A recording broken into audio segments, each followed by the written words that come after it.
Conseil des ministres mun ale baro timela arabado ni obena février kilo kile shegi masam bafla ani muga ani saba afo mago chapitre des mesures législatives réglementaires la an ministre mun ga bara ni selumbe transport ko ma adin an yoro baw ko ministre des transports et infrastructure conseil des ministres la o yakilna do to konita afo mago projet de décret kajira kafo mun be telike service régionaux ani sub-régionaux des routes kase ka cegada do ko ni yele anga région kono ali ni cercle ani commune kono lu akilna tala afo mago direction générale des routes kibe kafo alera sigla 5 ans ni chara seno of mago loi numéro 2021 039 ani ale bolno bla la jukalo cliché samba fla ani muga ani kile wa kungilam ba alela orela ode kase ka wulika joko ni boloda tuka munun la alfoma ko bara munun be telike politique national la kase ka abaro waliya ko bla senga tugo mina kella mo telike sira ko wera ka alini anga yoroba munun koni mbe no ore senfe mo telike uni aklen nak utala kase ka bla senga tugo mina se ka waliya wa kibaye ka fo wa abena bla semunga bara takabulo munun ngoni nyilembe afe ko abna ga sababu ye mo telege décret numéro 2021 0437 la PRM ni alebulno bla la jokalo kele kono don samba flan muga ani kele abena ni chagadan koni o yele ko kuma ka datu ula anga service régionaux alen sub-régionaux wa sirako o kisareka projet décret ni ko be ka fo abena takabla wa okumu munun konna la be ka fa be sababu ye ka se ka mum teleke région ka tase wa Bamako district ani commune afu mako direction régionale de route ka se ka ulu koni ndayela oro nunu la wa cercle kuma ya votu komuna ka tase anga commune fana man Bamako commune were fana obina bara koni etime oro ko fana nyela abna ga sababu ye ka se ka bara fana no ya sera ko bara u fo ka tase tanga sigi aleni wa la nyine munun ngoni akono wa ka se ka mawni baragolo fana suya nywa tugumina obina ta gabla o minan fana ko la yiriwa obisa ke kuda efen tugumula sera ko buna kunka ofuma tugune ko projet de taxi na ya ta gala ya fuma ko wa anga jamana konna la conseil malien des transporteurs routiers ulu fana ga chakada kaseka o fana bla menen kono gela munu yera kondo o konna la kaseka bo agela kono o akila fana tala conseil malien des transporteurs kibe ka fakila yera tala ka bi shara sembe kuma loi numéro 04 040 ni ale bolno bla la wutkalo kletan saba samba fla ani nani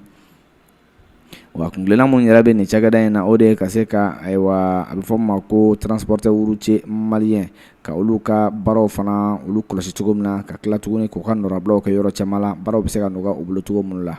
wa ka bara ira ko mukon la conseil malien de transporteur routier kibe ka fo kam demne ko bi ko gela chama ko nimbe ayoro ka darula ke fen chama ye wa mu yarabe talike wa sera se mun ngoni be nulu ka nga boya bara kono ko ulu te ka se ka walia ka bo asrafe ko fe kibe ka fo fana mumbe talike wa chekeda infana la kaseka abla kun dama konna la wa la nyina munun galembe ko ka fo baraka o kumu konna la kibe ka fo barate kaseka ko kumu konna la wa to chama be abara o koni nyini jen la nyina munun be akono to chama be ulu koni jen o de senfe ko yela mal bacha makanga kaseka du ala wa ko projet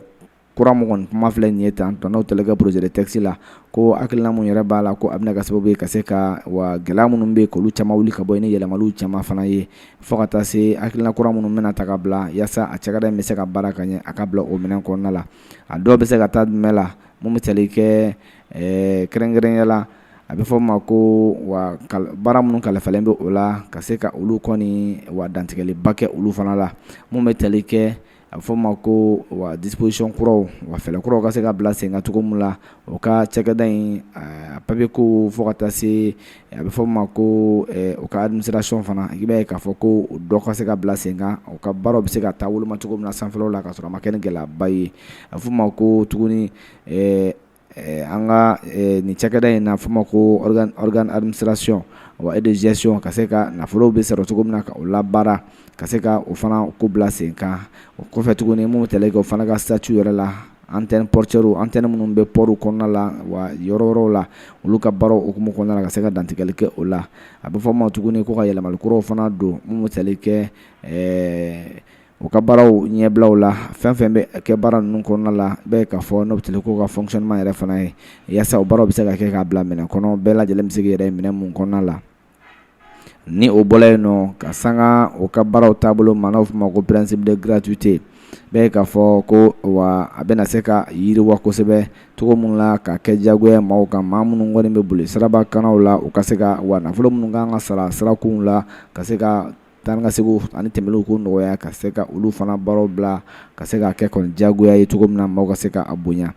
a bɛ fɔ ma tuguni ko carte professionnelle agréée ka o fana ɲini ka a di nin baarakɛlaw o ma u bɛ se ka baara kɛ cogo min la ka dɔn ka fɔ o yɛrɛ fana o ye transporteur routier maaw ye Bamakɔ février kalo tile 8 san 2023 secrétaire général du gouvernement Mahamadu